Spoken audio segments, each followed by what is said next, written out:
you want to run to? We need a feature. Who you gonna come to? DAROLD. So I finally heard A$AP Ferg's new album, DAROLD. Just to start off, it is definitely one of his most vulnerable and most transparent on a whole other level type project. We got to really learn a lot about him throughout this album. So let's just begin. I actually have it all written down because I was doing so many different listens and all that stuff while taking notes. And so my notes are right here. Let's go track by track. To start off, we have Light Work. To be honest, fam, I really wish that he didn't start the album with Light Work because I think it would have been better towards the middle or like maybe track 3 or 4. It probably would have been better maybe even as a bonus track. However, the ending of Light Work is really beautiful. The gospel mixed with drill is fire. I wish we would have had more of that to really start this ascension of the album, but I personally feel like the album really starts with Thought I Was Dead. Thought I Was Dead.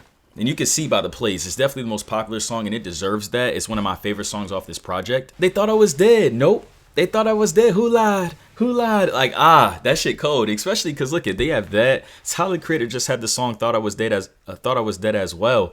And both of these are up there for me. It's a prototypical A$AP Ferg song. You can have that shit in your headphones going crazy in the gym and just get you motivated. You're pumped.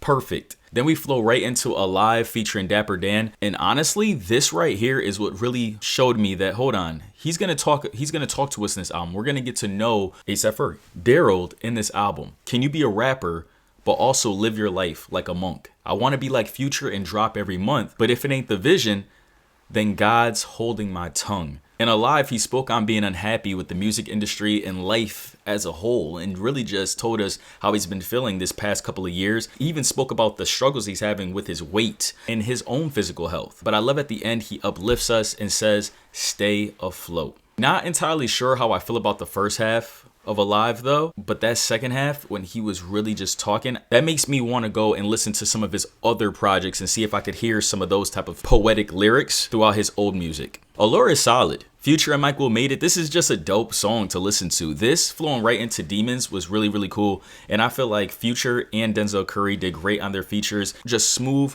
cool tracks. Solid to keep the album flowing. And I really love in Demons, screaming out my soul ain't for sale. Perfect person to have on that type of beat was Denzel Curry. And so this was just refreshing.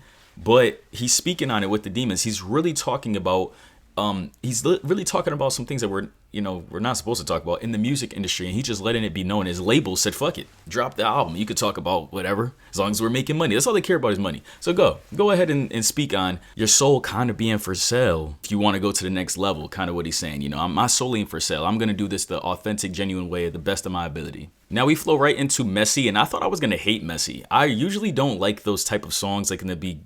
I don't know, just like wow, comparing it again to Tyler the Creator, the sticky, messy, where you're having that chant in the beginning. But honestly, I fucked with it. I loved how he used Messy in so many different ways. It just started to get hypnotizing, and even right now, I want to listen to Messy again. The beat might be my favorite part, maybe. He just flipped Messy, and the beat just had me the beat still has me right now where I'm ready for it. Like, Messy really, really grew on me. And then French Tips with Coco Jones. A$AP Ferg has a real good way of collabing with women. He just has a way of having that song that the R&B mixes great with his voice. It reminds you of like 90s and reminded me of like Method Man and Mary J, or Ashanti and Ja Rule, where you have that duo of that gritty male rapper with that beautiful, soothing R&B star. French Tips was really, really good. I also feel like the placement was perfect there after all these hype songs. That was what we really needed at that time.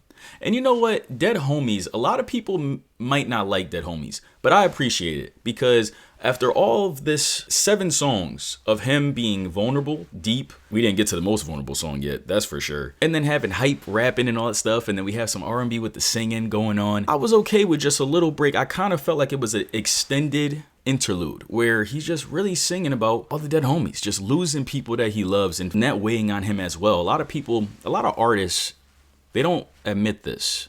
Some do, but survivor's guilt. Joey Badass talks about it. Kendrick talks about it, where you've made it out and people that you grew up with are nowhere near your successful level. And some of them have passed away. They passed away in the same streets that you grew up in. They just didn't get out. And so being able to speak on that, it's tough. Great homage and really beautiful, empowering singing at the end of Dead Homies. Now, I'll be honest, Casting Spells and Chosen are both really deep. But I feel like Mary J. Blige, the feature ain't hit for me. I love Mary J. She is a legend, but I feel like they could have used her better. And you can see by even the plays, this is where right at Dead Homies and down is where the album is starting to fall flat. The album is not hitting the same, in my opinion. And I don't really know what to entirely point it to, but I feel like Casting Spells and Chosen might be a huge part of it. I feel like maybe if DAROLD was right after Dead Homies and then Pool was right after, maybe it was a 10-track album, would have been like closing it out with Pool is definitely would have been the best decision. But for me, it doesn't really hit. Now let's go right into Pool. This right here is one of the it's a bold statement that I'm about to make, but it has to be one of the most vulnerable hip hop songs of all time. And I know that's a crazy thing to say. It even sounds crazy coming out of my mouth, but this is what I wrote. Pool hit me like a ton of bricks. After a few re-listens, he speaks on being touched in a pool, growing up by a bigger guy, and how that affected him so much beneath it all. Guilt under the fame, masking his need for help, and it even forced him to talk to so many different women in Variety to prove what doesn't need to even be proven is that he's not gay. But he felt that people would judge him that way if he admitted that he was touched before. So that he even saw the guy around his hood. That sexual abuse and sexual assault, he knew that person had a one-up on him. That angered him, triggered him, made him feel uncomfortable. And just imagine that shit, walking around your hood knowing that someone did that to you, but they're years older than you and you don't want to tell nobody. It's like, and actually, don't even imagine that. That's what's happening right now on so many different levels. And he spoke on it in a song, in a hip hop rap song. It's crazy. He even said that he felt triggered when people was talking about his fashion game, had people making gay jokes, or even wanted to kill that dude in the future that touched him before. And I love this trend right now of rappers being more open and stripped back on these things that's happened to them. It's allowing more others. It's probably inspiring other people to speak up, and also just setting a trend like, yo, we don't have to keep this in the hush. Like, yo, we all could really try to put these dudes away, fuck these niggas up, anything that we have to do when it comes to these abusers and assaulters. No cap. But that Pool, listen to what he says on that song.